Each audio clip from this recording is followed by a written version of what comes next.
2024 সালের 5ই অগস্ট এই দেশের ছাত্র জনতার বিপ্লবের মুখে খুনি হাসিনা গণভবন থেকে পালিয়ে যেতে বাধ্য হয়। এই গণভবনে বসেই সে দীর্ঘ 17 বছর ধরে বাংলাদেশের জনগণের উপর অবিচার, অন্যায়, গুম, খুন এবং পৈশাচিক নির্যাতন চালিয়েছিল। 5ই অগস্ট তার পলায়নের পর দীর্ঘ 17 বছরের সেই ফ্যাসিবাদী দুঃশাসনের নির্মম চিহ্ন এবং একই সাথে জনগণের বিজয়ের ইতিহাসকে ধরে রাখার একটি রাষ্ট্রীয় সিদ্ধান্ত নেওয়া হয়। ফ্যাসিবাদের এই অন্ধকার অধ্যায়কে স্মরণ করিয়ে দিতে এবং শহীদদের আত্মত্যাগকে অমর করে রাখতে বর্তমান মাননীয় প্রধানমন্ত্রী তারেক রহমান এবং জুলাই বিপ্লবের বিভিন্ন অংশীজন বা স্টেক হোল্ডারদের সম্মিলিত প্রস্তাবনা ও ইচ্ছায় এই গণভবনকে জুলাই স্মৃতি জাদুঘরে রূপান্তর করার সিদ্ধান্ত গৃহীত হয়। এই জাদুঘরের প্রতিটি ইটের সাথে মিশে আছে জুলাইয়ের 20 শহীদদের রক্ত। প্রিয় সাংবাদিক বন্ধুগণ, এই জুলাই জাদুঘর কেন বাংলাদেশের ইতিহাসে অন্যতম গুরুত্বপূর্ণ একটি অংশ তা আপনাদের সামনে বিস্তারিত তুলে ধরা প্রয়োজন। এই জাদুঘর কেবল প্রদর্শনী কেন্দ্র নয়, এটি ফ্যাসিবাদী নির্মমতার বিরুদ্ধে আমাদের জাতীয় প্রতিরোধের এক জীবন্ত দলিল। এখানে এমন কিছু স্মৃতি এবং অতি সংবেদনশীল নথি সংরক্ষিত আছে যা বাংলাদেশের আর কোথাও পাওয়া যাবে না। এই জাদুঘরে সংরক্ষিত আছে জুলাই গণ অভ্যুত্থানের আত্ম উৎসর্গকারী আমাদের বীর শহীদদের ব্যবহৃত জিনিসপত্র ও আবেগঘন স্মারক। এর মধ্যে রয়েছে শহীদ আনাসের শেষ চিঠি, শহীদ তানভিনের নিজ হাতে বানানো জাতীয় সংসদ ভবনের সেই মডেল সহ সব স্মৃতি। এই জাদুঘরের অন্যতম একটি ঐতিহাসিক অংশ হচ্ছে 2009 সালের পিলখানা বিডিআর হত্যাকাণ্ডের নির্মম ইতিহাস। কিভাবে দেশের সেনাবাহিনীর চৌকস কর্মকর্তাদের পরিকল্পিতভাবে হত্যা করা হয়েছে তার অত্যন্ত সংবেদনশীল এবং গুরুত্বপূর্ণ গোপন নথিপত্র এখানে রয়েছে। বিডিআর বীর শহীদরা মৃত্যুর মুহূর্তে যে ইউনিফর্ম পরিহিত ছিল সেই ইউনিফর্মগুলো এখানে সংরক্ষিত আছে। এর পাশাপাশি রয়েছে এক বিডিআর শহীদের অবোধ শিশুর লেখা একটি হৃদয় বিদারক চিঠি। বাবা যখন বেঁচে ছিলেন তখন শেষ ভালোবাসা দিবসে সে তার বাবাকে এই চিঠিটি লিখেছিল। এই শিশুটি তার বাবাকে লেখা শেষ চিঠিটাও জুলাই জাদুঘরে দিয়েছেন। 2013 সালের 5ই মে শাপলা চত্বরে যে নারকীয় হত্যাকাণ্ড চালানো হয়েছিল তার অতি গোপন নথিপত্র এবং অত্যন্ত সংবেদনশীল ভিডিও ফুটেজ এই জাদুঘরে স্থান পেয়েছে।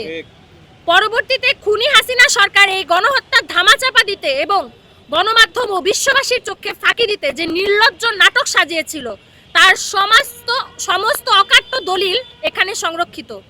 এই জুলাই জাদুঘরে অত্যন্ত গুরুত্বের সাথে সংরক্ষিত রয়েছে এদেশের মানুষের অধিকার আদায়ের লড়াইয়ের জীবন উৎসর্গকারী আপসহীন নেত্রী এবং সাবেক প্রধানমন্ত্রী বেগম খালেদা জিয়ার উপর চালানো খুনি হাসিনার নির্মম অত্যাচারের ইতিহাস।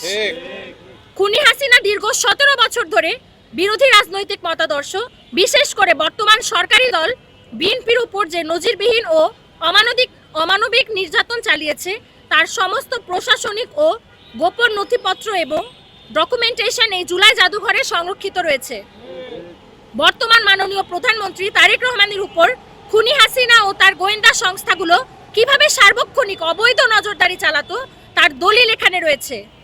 এর পাশাপাশি সালাউদ্দিন কাদের চৌধুরীকে কিভাবে রাজনৈতিক প্রতিহিংসামূলকভাবে সাজানো প্রক্রিয়ায় মেরে ফেলা হয়েছে তার উপর কিভাবে প্রতিনিয়ত রাষ্ট্রীয় সার্ভাইলেন্স বা গভীর নজরদারি চালানো হতো তার অত্যন্ত গুরুত্বপূর্ণ ও সংবেদনশীল নথিপত্র এখানে সংরক্ষিত রয়েছে। বিগত 17 বছর ধরে খুনি হাসিনার দুঃশাসনে নির্যাতিত, নিপীড়িত এবং শহীদ হওয়া রাষ্ট্র ও সমাজের বিভিন্ন স্তরের মানুষের স্মৃতি ও গোপন নথিপত্র এই জাদুঘরে সংরক্ষিত আছে। এখানে রয়েছে নির্মম হত্যাকাণ্ডের শিকার সাংবাদিক দম্পতি সাগর রুনির স্মৃতিস্মারক যা তাদের একমাত্র সন্তান মেঘ নিজে এই জাদুঘরে হস্তান্তর করে গিয়েছেন।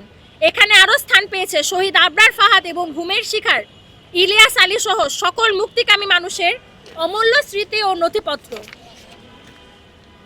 প্রিয় সাংবাদিক বন্ধুগণ, এই জাদুঘরটি শুধু নথির দিক থেকেই সমৃদ্ধ নয়, এর নির্মাণ ও প্রদর্শনী শৈলী অত্যন্ত উচ্চমানের এবং আধুনিক প্রযুক্তি সম্পন্ন করা হয়েছে।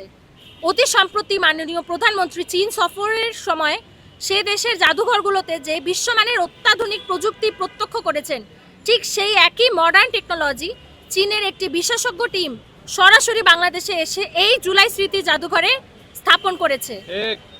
এই জাদুঘরটা এতই অনন্য যে বিশ্ববিখ্যাত ফরাসি পত্রিকা লে মন্ডে, জার্মানির শীর্ষ দৈনিক তাজ এই জুলাই জাদুঘরের ভূয়সী প্রশংসা করে প্রতিবেদন প্রকাশ করেছে।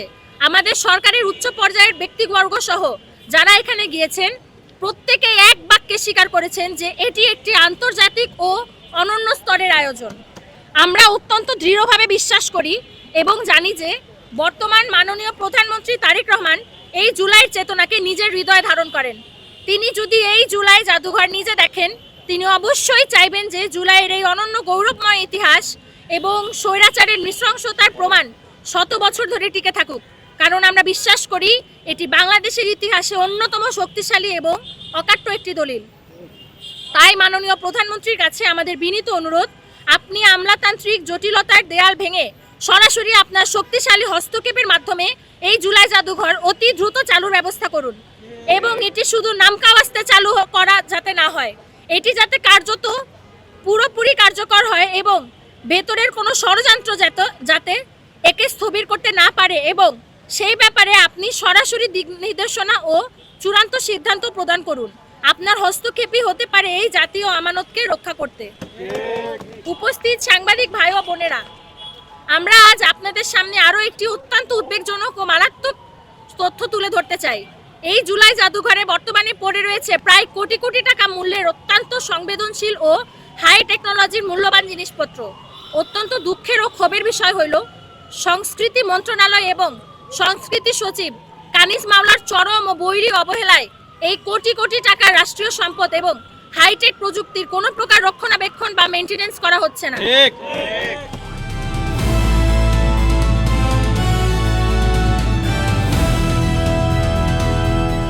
দিনাজপুর টিভি মানুষের জীবনের কথা বলে।